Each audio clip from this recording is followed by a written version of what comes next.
रखेंगे तभी हमारा देश भी मजबूत रहेगा और हम लोग भी मजबूत। अपना स्वयं जिम्मेदार होके देश को हम लोग सब कोई माँ शक्तियाँ इकट्ठा होके हम लोग आगे बढ़ाएंगे। और अब हमारी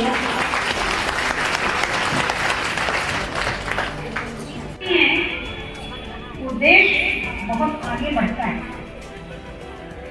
हमारे देश में नारियां ही शक्ति थी। प्रारंभ से ही लेकिन लोगों ने कहा, कुछ लोगों का की धारणा है अबला जीवन हाय तुम्हारी यही कहानी, आंचल में है दूध और आंखों में पानी। हमारी ये स्थिति दैनिक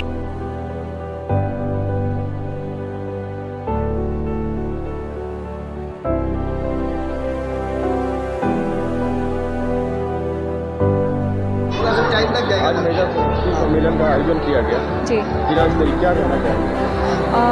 जी मैं ये बताना चाह रही हूँ कि ऐसे सम्मेलनों के माध्यम से हम मातृशक्तियों को जागृत कर रहे हैं, उन्हें सुदृढ़ कर रहे हैं और उनमें आत्मविश्वास पैदा करने के लिए ये केंद्र की योजना है। और अभी तक लगभग 3,87,000 ऐसे आयोजन हो चुके हैं, ऐसे महिला समन्वय सम्मेलन हो चुके हैं जिसमें कि 4,77,000 बहनें जुड़ चुकी हैं महिला समन्वय सम्मेलनों से, जो नारी शक्ति संगम है। और हम यही अपेक्षा करते हैं कि ऐसे कार्यक्रम और आगे बढ़ेंगे, महिलाएं बहनें इसमें बढ़ चढ़ कर हिस्सा लेंगी और वो अपने अधिकार, अपने कर्तव्य, समाज और राष्ट्र के प्रति उनकी क्या जिम्मेदारी है, घर परिवार और बाकी पालन पोषण करने के अलावा समाज और राष्ट्र के लिए वो क्या चिंतन करती हैं, इसके लिए उन्हें एक मंच दिया गया है और ऐसी व्यवस्था बना के हम उनसे संवाद करते हैं। आज काफ़ी संख्या में यहाँ मातृशक्ति बहनें जी। ये बहुत अद्भुत दृश्य अभी आप देख भी रहे हैं यहाँ पर और हमें भी ऐसा विश्वास नहीं था कि इतनी बड़ी संख्या में मातृशक्तियाँ यहाँ पर उपस्थित होंगी। लेकिन यही है कि अब नए युग का आरंभ हो चुका है। भगवान श्री राम प्रभु जी विराज चुके हैं अयोध्या में और इसी का ये आप समझिए कि एक निष्कर्ष है कि यहाँ पे बहुत सारी बहनें इकट्ठा हुई हैं और बहुत उत्साह के साथ कार्यक्रम में हिस्सा ले रही हैं, वो हिस्सा बन रही हैं और हमारा भी आत्मविश्वास बढ़ा रही है। जी, मैं बहनों से ये आग्रह करना चाहती हूँ कि ऐसे जो सम्मेलन हो रहे हैं वो इसके लिए समय निकालें, राष्ट्र की चिंता करें, राष्ट्र के विकास में वो क्या सहयोग कर सकती हैं, उनकी क्या भूमिका हो सकती है, वो अपना थोड़ा सा समय देके, थोड़ा सा सहयोग करके और भारत को विश्वगुरु बना सकती हैं, एक बहुत अग्रणी राष्ट्र बना सकती हैं। और यह जिम्मेदारी उन्हीं के कंधों पर है, हम सबके कंधों पर है।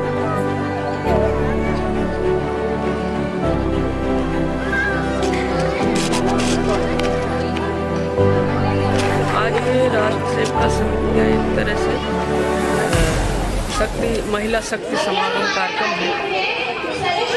सभी आनुषंगिक क्षेत्रों की महिलाओं का एक तरह से मातृशक्ति सम्मेलन, नारी मातृशक्ति सम्मेलन।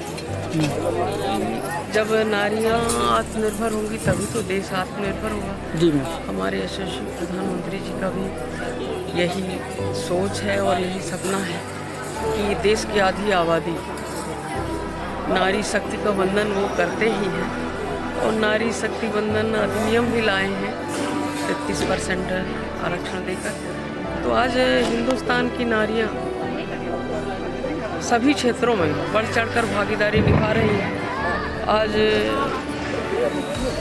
समुद्र की गहराई से लेकर आकाश की ऊंचाई तक नाप रही हैं हमारी बहनें और किसी क्षेत्र में हमारी बहनें कम नहीं, हर क्षेत्र में अपना परचम लहरा रहे हैं और उनको और भी उत्साहित कर, जागृत कर उनको आगे बढ़ाने के लिए। और एक तरह से ये समरसता भी रहती है, सब आपस में मिलते हैं, विचार विमर्श करते हैं और देश की आधी आबादी जिस नेता पर हाथ रख दे, जिसको अपना आशीर्वाद दे, वही इस देश पर नेतृत्व करेगा और वही इस देश को वसुधैव कुटुंबकम का जो है विश्व गुरु बनाने की राह पर हमारे देश की नारियां सहयोग कर रही हैं और प्रदेश से लेकर देश तक सरकार बनाने में अपना आशीर्वाद देने में हर क्षेत्र में। और भारतीय जनता पार्टी ने हमारा तो उदय ही संघ से हुआ है, आरएसएस से, और आरएसएस सभी आनुषंगिक क्षेत्रों में काम कर रहा, सभी को लेकर मार्ग प्रशस्त कर रहे हैं। हम लोग का मार्गदर्शन करने वाली संघ ही हैं। मैं ऐसे संघ के अपने बहनों को नमन करती हूँ और बहुत बहुत उनका आभार भी मानती हूँ कि हमारी बहनों को हर क्षेत्र में हर वर्ग को आगे लेकर चल रहे हैं।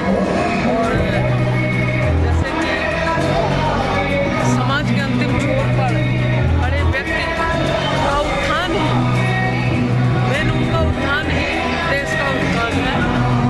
और कहा भी गया है तो नारद तो पूजनते तत्र रमन्ते देवता, जहाँ नारियों की पूजा होती है वहाँ देवता निवास करते हैं। हमारे देश में तो नारियाँ वैसे भी पूज्या रही हैं। आज देखिए पंच से लेकर राष्ट्रपति के सिंहासन पर हमारे देश की नारियों को विराजमान किया है हमारे आनुषंगिक क्षेत्र के नेताओं ने और संघ ने और माननीय मोदी जी ने। कौन सा ऐसा क्षेत्र रक्षा था, रक्षा में भी हमारे देश की बहन बेटियां पहुंच गई, परचम लहरा रही हैं। अभी आपने देखा ही इतना बढ़िया सीतारमण जी ने बजट पेश किया, मतलब विश्व गुरु की तरफ प्रगति के सोपान की ओर प्रशस्त कर रही हैं हमारे देश की ये अनुभवी नारियां। और वो एक तरह से माने महिला दीदियां हमारी ड्रोन भी चला रही हैं और ड्रोन की प्रशिक्षण दे रही हैं। तो अब सोचिए कि हर क्षेत्र में जहां नारी शक्ति सबल है, आज नारी अबला नहीं। गए जमाने जब से हमारी सरकार बनी है, प्रदेश से लेकर देश तक आशीर्वाद दिया है आदि आबादी ने, तब से हमारे देश की नारियां सबला हो गई। हर क्षेत्र में घर चला रही हैं, अच्छा बजट चला रही हैं और परिवार चला रही हैं और देश में कंधे से कंधा मिलाकर अपना योगदान दे रही हैं। धन्यवाद।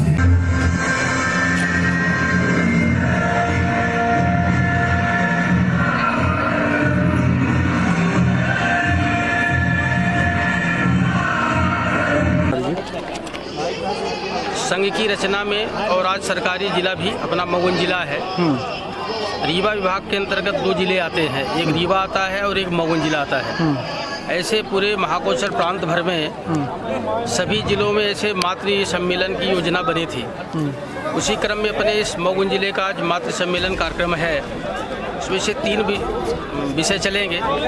तो भारतीय नारी दर्शन, स्थानीय समस्या, महिलाओं की स्थानीय समस्या का समाधान और साथ में देश के विकास में महिलाओं की क्या भूमिका हो सकती है, इन बिंदुओं पर चलेगा। साथ में कुछ सांस्कृतिक कार्यक्रम भी चलेंगे और इसमें पूरे मगुन जिले और साथ में जो सरकारी जिला के अंतर्गत मनिगमा और त्योंथर ऐसे 2 तहसील आती हैं, वो तहसीलें पे भी यहाँ पर मातृशक्ति यहाँ पर उपस्थित है। ऐसा यह कार्यक्रम है भी।